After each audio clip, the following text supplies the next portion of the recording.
Saudara-saudara sekalian, saya ingin memberi hadiah kepada kaum buruh pada hari ini. Saya akan membentuk segera Dewan Kesejahteraan Buruh Nasional yang akan terdiri dari semua tokoh-tokoh pimpinan buruh seluruh Indonesia. Dan mereka tugasnya adalah mempelajari keadaan buruh dan memberi nasihat kepada Presiden mana undang-undang yang nggak beres, yang nggak melindungi buruh,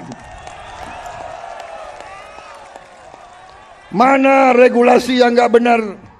Mereka memberi masukan ke saya dan segera akan kita perbaiki, saudara-saudara sekalian.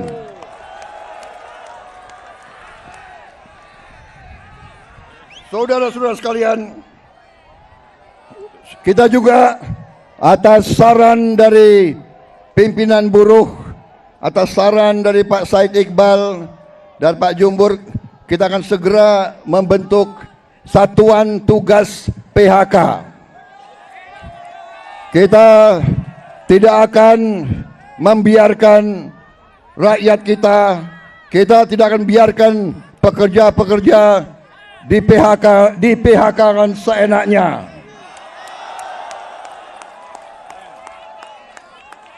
Bila perlu, tidak ragu-ragu kita, negara akan turun tangan, saudara-saudara sekalian. Saudara-saudara sekalian, juga kita akan segera meloloskan RUU Perlindungan Pekerja Rumah Tangga. Wakil Ketua DPR yang hadir, Pak Dasko, Pak Sufmi melaporkan ke saya, minggu depan RUU ini segera akan mulai dibahas.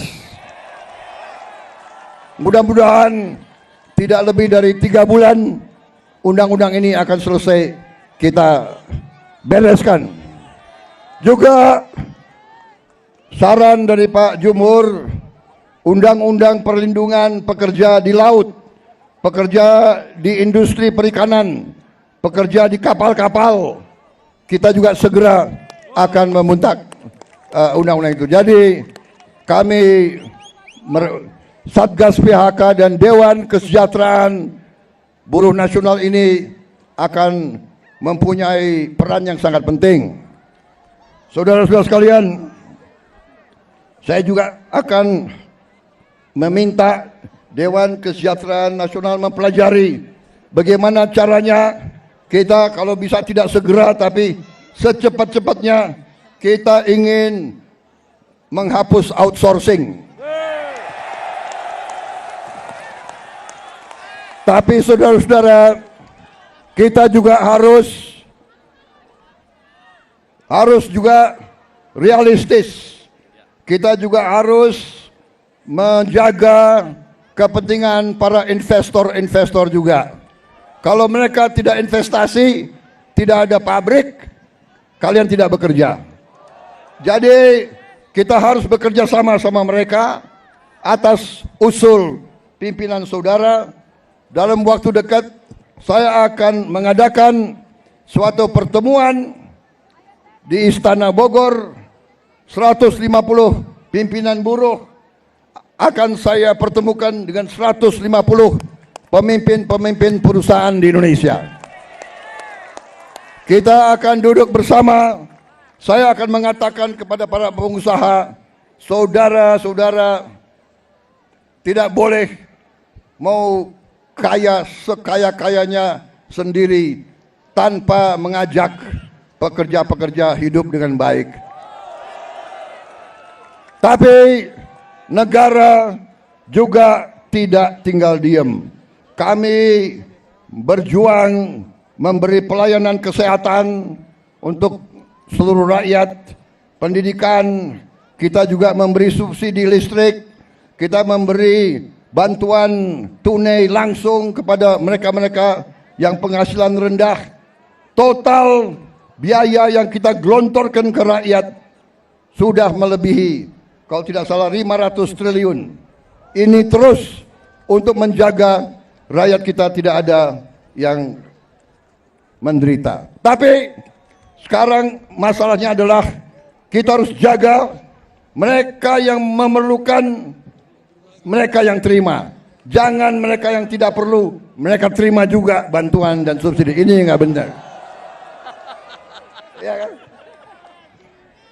Karena kita masih dapat laporan ada yang tidak berhak.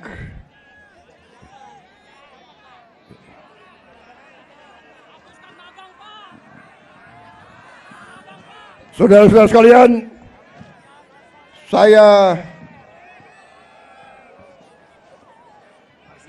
saudara-saudara, juga atas usul dari pimpinan tokoh-tokoh masyarakat, mereka tokoh-tokoh buruh, mereka sampaikan ke saya, Pak, kenapa sih pahlawan nasional nggak ada dari kaum buruh?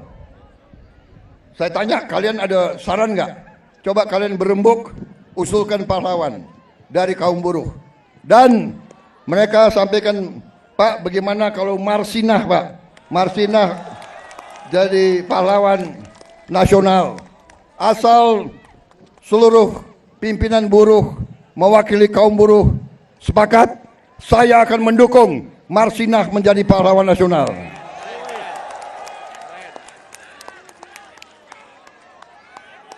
Cukup? Cukup?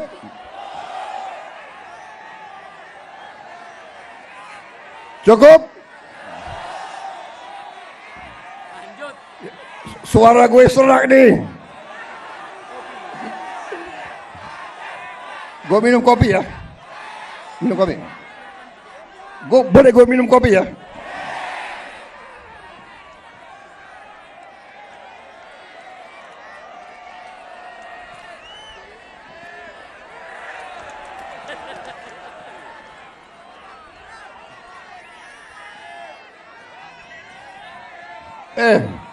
Ini lo yang minta ya. Gue kalau minum kopi gue bisa pidato 3 jam loh.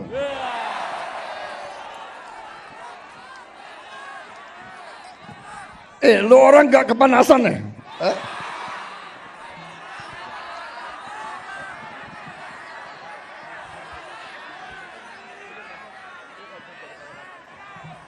Tapi gue udah kehabisan bahan.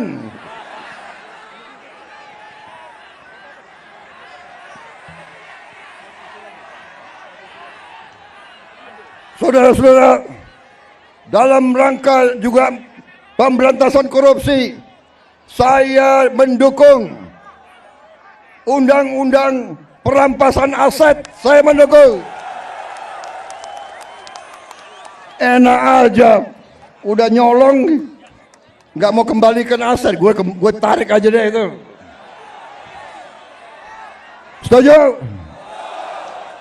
Bagaimana? Kita teruskan perlawanan terhadap koruptor. Nanti lu dikasih duit, lu demo untuk koruptor.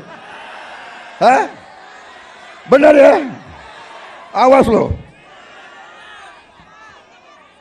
Gue heran di Indonesia ada demo mendukung koruptor, gue heran tuh.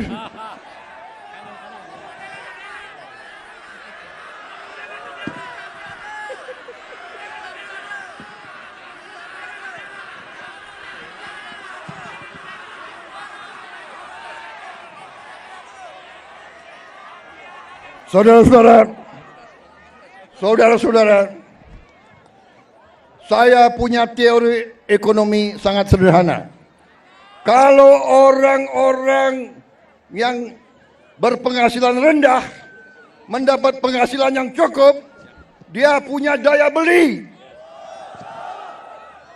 Kalau lo orang gajinya cukup, pasti lo ingin beli barang, benar nggak? Lo pasti ingin beli sepatu untuk anakmu. Ingin beli baju untuk istrimu, ingin beli motor untuk dirimu sendiri. Benar? Berarti pabrik sepatu hidup, pabrik baju hidup, pabrik motor hidup. Berarti si pengusaha juga akan menikmati semua untung.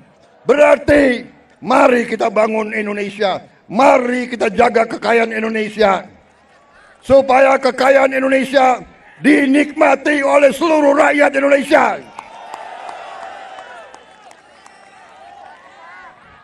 Saudara-saudara, kita akan tegakkan undang-undang yang benar.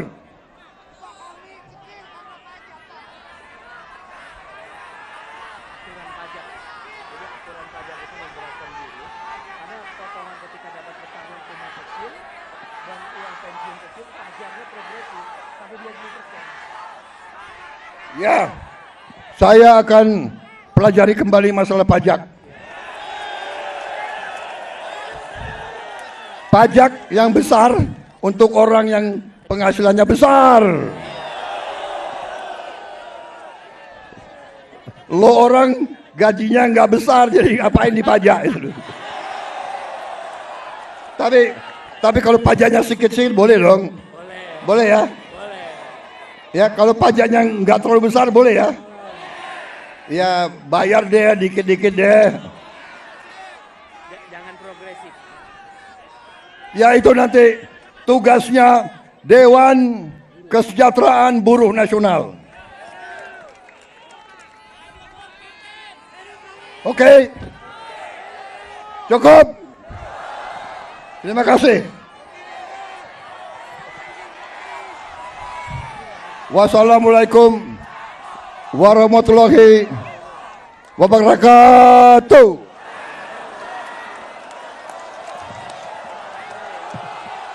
Terima kasih. Terima kasih.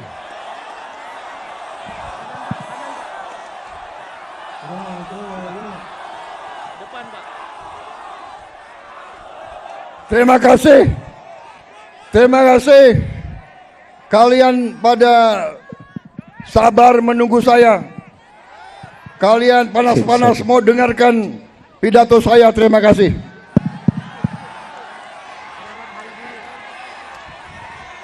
Selamat Hari Buruh Internasional.